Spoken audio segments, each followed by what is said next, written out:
Episode 19 real Bros. Shri ने महसूस किया कि उसका खून ठंडा हो गया है। वो अच्छी तरह से जानती थी कि उसने क्या किया है। उसे भी बेला के साथ अपने व्यवहार पर पछतावा हुआ। जब वेदांश ने रिकॉर्डिंग सुनने के बाद मामले को आगे नहीं बढ़ाया तो उसने सोचा कि वो इससे दूर हो गई है, लेकिन अब ये स्पष्ट हो गया था कि वेदांश ने केवल अपना समय बिताने के लिए चुना था, अपने गुस्से को व्यक्त करने के लिए सही समय का इंतजार कर रहा था। पीछे मुड़कर देखने पर उसे इसे आते हुए देखना चाहिए था। वेदांश जैसे किसी व्यक्ति के लिए अपने कार्ड अपने सीने के पास रखना स्वाभाविक था। यदि वो किसी को दंड देना चाहता था तो वह ऐसा करने के अपने वास्तविक कारणों को प्रकट किए बिना ऐसा करता था। 2 साल पहले जब वो केवल 26 साल का था, वह अमेरिका की सबसे बड़ी कानूनी फर्म में भागीदार बन गया। उन्होंने यह उपलब्धि केवल एक वकील के रूप में अपनी असाधारण प्रतिभा के कारण ही हासिल नहीं की थी, बल्कि इसलिए भी कि वे हर किसी से हमेशा एक कदम आगे रहते थे।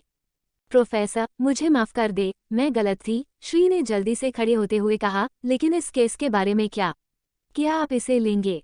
नहीं, वेदांश ने अधीरता से कहा और वह भी अपनी सीट से उठ गया। और मेरे लिए ये सभी फालतू केस लाना बंद करो। आप हाल ही में लापरवाह रहे हैं। शायद आप पर जरूरत से ज्यादा काम है। क्या मैं तुम्हें एक अच्छी लंबी छुट्टी दूं? या शायद आप इस्तीफा देकर अपने लोगों के पास घर जाना चाहेंगे? मुझे और एक असिस्टेंट मिल सकता है। ये सुनकर श्री का धैर्य गायब हो गया। उसका दिमाग चकरा रहा था। उसने कभी नहीं सोचा था कि वेदांश वास्तव में उसे दूर भेज देगा। प्रोफेसर राठौर, प्लीज मुझे माफ कर दीजिए, बस इस बार। मैं इतने सालों से आपके प्रति वफादार रहा हूँ। श्री की आंखें आंसुओं से भीगी थीं। ऐसा लग रहा था कि वो वेदांश के सामने घुटने टेकने और गिड़गिड़ाने के लिए तैयार थी। उनका शांत और सौम्य व्यवहार चला गया था। उसका चेहरा आतंक से भरा हुआ था, उसका पूरा शरीर कांप रहा था और उसके भरे हुए रसीले होंठ कांप रहे थे। वेदांश कुछ पलों के लिए चुपचाप उसकी ओर देखता रहा। वो आगे बढ़ा, अपनी ठंडी उंगलियों से उसके गालों को सहलाते हुए उसने उसके चेहरे से आंसुओं की कुछ बूंदें पोंछ दी। उनकी आवाज स्पष्ट थी, लेकिन शांत और सुविचारित भी थी, जैसा कि उन्होंने कहा, ठीक है, लेकिन अगली बार ऐसा नहीं होगा। ये कहते हुए वह दरवाजे से बाहर चला गया। श्री ने राहत की लंबी सांस ली। उसने खुद को ऑफिस डेस्क के एक कोने पर स्थिर कर लिया। उसे अपने पैरों पर भरोसा नहीं था कि वह अभी तक उसका समर्थन करने में सक्षम होगी। उसने अपना हाथ उठाया और अपना चेहरा छुआ, जहां वेदांश ने उसके आंसू पोंछे थे, और खुद से कहा कि वह एक और गलती नहीं कर सकती। वह जानती थी कि वेदांश कितना निर्दयी और निर्दयी हो सकता है। अल्पविराम। बेला खुशी खुशी लॉ विभाग के प्रशासनिक भवन से बाहर निकल गया और रेयांश के पास भागी, जो पास में सुरक्षित पार्किंग स्थल पर उसका इंतजार कर रही थी। उसने उसे अपने फोन पर एडमिशन ईमेल दिखाया और कहा, प्रोफेसर, उन्होंने मुझे अपने छात्र के रूप में स्वीकार कर लिया है। उन्होंने आपको उसी समय स्वीकार कर लिया। रेयांश भी मुस्कुरा रही थी। उसने उसके फोन पर ईमेल पर नजर डाली। ओह, ये वास्तव में बी यूनिवर्सिटी लॉ स्कूल के लिए एडमिशन लेटर है। कांग्रेचुलेशंस, बेला। रेयांश ने तुरंत आगे बढ़ते हुए बेला का हाथ पकड़ लिया, फिर अपना हाथ उसके कंधों पर रख दिया, उसे अपनी बाहों में पकड़ लिया और उसे कार में बिठा लिया। बेला इससे थोड़ा असहज महसूस कर रहे थे, लेकिन सौभाग्य से रेयांश ने उन्हें कार के अंदर आते ही रिहा कर दिया। उसने मर्यादा का पूरा बोध नहीं खोया था, लेकिन जब वह अपनी सीट बेल्ट लगाने के लिए उसके ऊपर झुका तो उसने झट से उसका हाथ दूर धकेल दिया और कहा, मैं इसे स्वयं कर सकती हूँ। रेयांश ने जोर नहीं दिया। उसने कार स्टॉप की और डॉर्मेटरी ब्लॉक की ओर जाने लगा और मुस्कुराते हुए उसने कहा, मैंने एक अच्छे होटल डिनर के लिए रिजर्वेशन कराया है। हम आज रात आपके ग्रेजुएशन एडमिशन का सेलिब्रेशन करेंगे। बेला मुस्कुराए और सिर हिलाया। धन्यवाद, क्लास प्रतिनिधि। जैसे ही उसने ये कहा, बेला का फोन बजने लगा। ये सार्थक था। सार्थक ने फोन पर बेला को बधाई देते हुए दिल खोलकर हंसा। उन्होंने कहा, मिस्टर रॉय के इस बारे में सुनने तक प्रतीक्षा करें, मुझे यकीन है कि यह उनके होश उड़ा देगा। मैंने उन्हें पहले ही एक मैसेज भेज दिया है। धन्यवाद सार्थक भाई, बेला ने अपने होठों पर मुस्कान लाते हुए कहा। सार्थक के साथ उसके फोन कॉल के ठीक बाद इवान का एक टेक्स्ट मैसेज आया, बधाई हो बेला, जब तुम वापस आओगे I treat you to a nice dinner. मुझे पता है कि इवान भाई अपने वचन के पक्के हैं। बेला ने जवाब में वापस टेक्स्ट किया। इवान का मैसेज लगभग तुरंत आ गया, बेशक। क्या आपके इवान भाई ने कभी आपसे झूठ बोला है? वैसे क्या तुम इस सप्ताह के अंत में अपने अपार्टमेंट में वापस जाओगे? अध्यांश अभी सी सिटी में नहीं थी। अगर वह आसपास नहीं होते तो बेला अपार्टमेंट में वापस नहीं जाना चाहते थे। इवान ने एक और मैसेज भेजा, आपको अभी भी कम से कम 1 महीने के लिए हर हफ्ते चेकअप करवाना होगा। ओह ठीक है, फिर मैं इस सप्ताह के अंत में वापस आऊंगा। बेला ने सोचा कि इवान पागल हो रहा है। वो पूरी तरह से ठीक महसूस कर रही थी और वो निश्चित रूप से पुरुषों के आसपास अजीब महसूस नहीं कर रही थी। वो समझ नहीं पा रही थी कि इवान पर अपने परीक्षणों की बौछार चलाने का इतना जुनून क्यों था। उसने हल्का सा मुंह बनाया, अपना फोन दूर रख दिया और रेयांश के साथ बातचीत करने लगी। क्लास प्रतिनिधि, आपके बारे में क्या? ग्रेजुएट स्कूल जाने की कोई प्लान्स नहीं है? रेयांश ने अपना सिर हिलाया और बेला को योगर्ट दिया जो उसने उसके लिए खरीदा था। उसने कहा, मेरा परिवार चाहता है कि मैं फैमिली बिजनेस में मदद करूं। मैंने AIBE एग्जाम पहले ही पास कर ली है। 1 साल की इंटर्नशिप के बाद मुझे अपने वकील का लाइसेंस मिल सकता है। कपूर परिवार का बिजनेस सी सिटी में स्थित था, जिसका अर्थ था कि स्नातक होने के बाद उसे सी सिटी में ही रहना होगा। और बेला अगले वसंत में शाही राजधानी में स्नातक स्कूल में भाग लेंगे। क्या वे अलग होने वाले थे? ऐसा लग रहा था जैसे रेयांश को समझ आ गया था कि बेला क्या सोच रही थी। उन्होंने हंसते हुए कहा, मेरा परिवार राजधानी में फैमिली बिजनेस का विस्तार करने जा रहा है।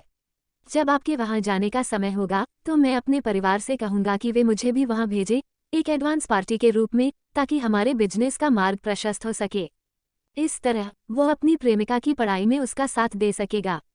उसके बारे में वो कितना विचारशील है। बेला का चेहरा टमाटर से भी ज्यादा लाल हो गया था।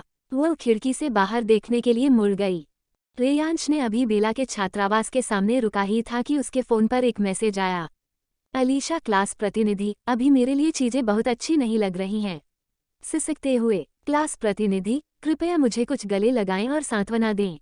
रेयांश ने मैसेज पर नजर डाली, फिर जल्दी से अपना फोन अनलॉक किया और एक नंबर डायल किया। उसकी आवाज शांत और मनोरंजक थी। अलीशा, तुम लिटिल टॉमबॉय, लड़की वाले मैसेज क्यों भेजा? अब बताओ, क्या हाल है? मेरा परिवार इस समय थोड़ी परेशानी में है। क्लास प्रतिनिधि, क्या आप मुझे कुछ पैसे उधार दे सकते हैं?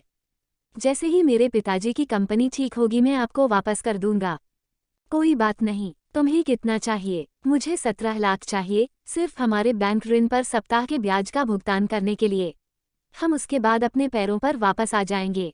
17 लाख, ठीक है, मुझे अपना बैंक अकाउंट नंबर दीजिए, मैं इसे भेज दूंगा। रेयांश अपने फोन से अपने बैंक अकाउंट की बैलेंस चेक करते हुए कहा। दूसरे छोर पर जो भी था उसने उसे एक बैंक अकाउंट नंबर भेजी। रेयांश ने तुरंत अपनी उंगली के एक स्वाइप के साथ अकाउंट में 17 लाख स्थानांतरित कर दिए। थैंक्स, क्लास प्रतिनिधि। फोन पर एक महिला की दिलकश हंसी जोर से सुनाई दी। रेयांश ने कॉल समाप्त की और बेला के हैरान नजर को देखा। उसने उसके पूछने की प्रतीक्षा किए बिना कहा, यह मेरा एक पुराना सहपाठी है, जो हाई स्कूल से है। उसका परिवार इस समय तंगी में है, इसलिए उसने पूछा कि क्या मैं उसे कुछ पैसे उधार दे सकता हूँ। बेला ने कार का दरवाजा खोला और बाहर निकल गया। उसे थोड़ी हैरानी हुई कि रेयांश ने इतनी बड़ी रकम उधार दी थी। क्या आपको यकीन है कि यह आपका सहपाठी है? यह एक स्कैम हो सकता है, आप जानते हैं। उसने इंटरनेट पर ऐसे ही स्कैम के बारे में पढ़ा था। रेयांश मुस्कुराया और उसने उसके बालों को सहलाया। बेला, क्या तुम मेरे बारे में चिंतित हो? बेला ने अपनी आंखें घुमाईं और कहा, मैं सिर्फ रात के खाने के बारे में चिंतित हूँ। अगर आप अपना सारा पैसा किसी स्कैमर के हाथों गंवा देते हैं तो हम अपनी रात के खाने की योजना को अलविदा कह सकते हैं।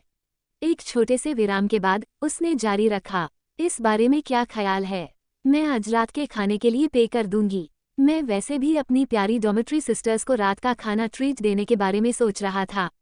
गलत मत समझना, ये केवल 17 लाख रुपए है। उसे वह पैसा उधार देने से मैं रात के खाने का खर्च उठाने में असमर्थ नहीं हो जाऊंगा। रेयांश मुस्कुराए। वह बेला को अपने आलिंगन में खींचने से खुद को रोक नहीं सका। उन्होंने धैर्यपूर्वक समझाया, चिंता मत करो, मैं अलीशा को हाई स्कूल से जानता हूँ।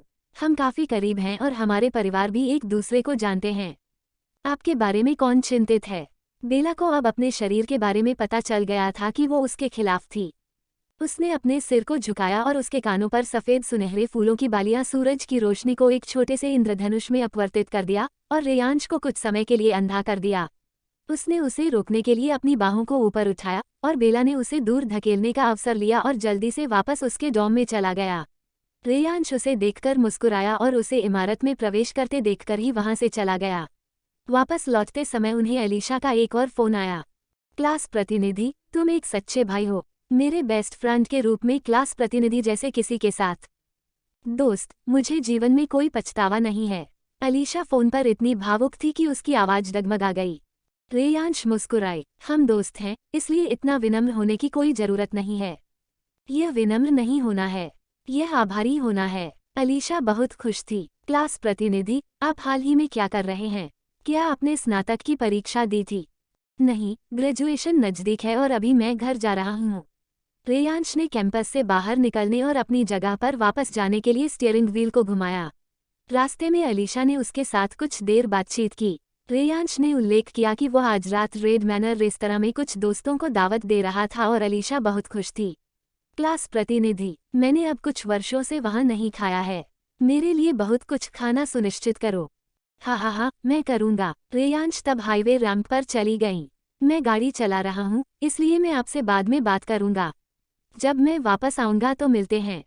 हाँ, अलविदा क्लास प्रतिनिधि। लाइन के दूसरे छोर पर अलीशा ने फोन काट दिया और अपने बैंक अकाउंट में अतिरिक्त 17 लाख रुपए को देखा और तुरंत ईर्ष्या और खुशी महसूस की। अलीशा की रूममेट ने उसके कंधे पर हाथ फेरा और उत्सुकता से पूछा, यह क्या है? तुम इडियट की तरह क्यों हंस रहे हो? आप कल बस 17 लाख की बकबक कर रहे थे और अब ऐसा लगता है कि आप पूरी तरह से ठीक हैं। ऑफ कोर्स, मैं ठीक हूँ। मैंने पैसा उधार लिया। अलीशा ने अपना फोन अपनी रूममेट को दिखाया।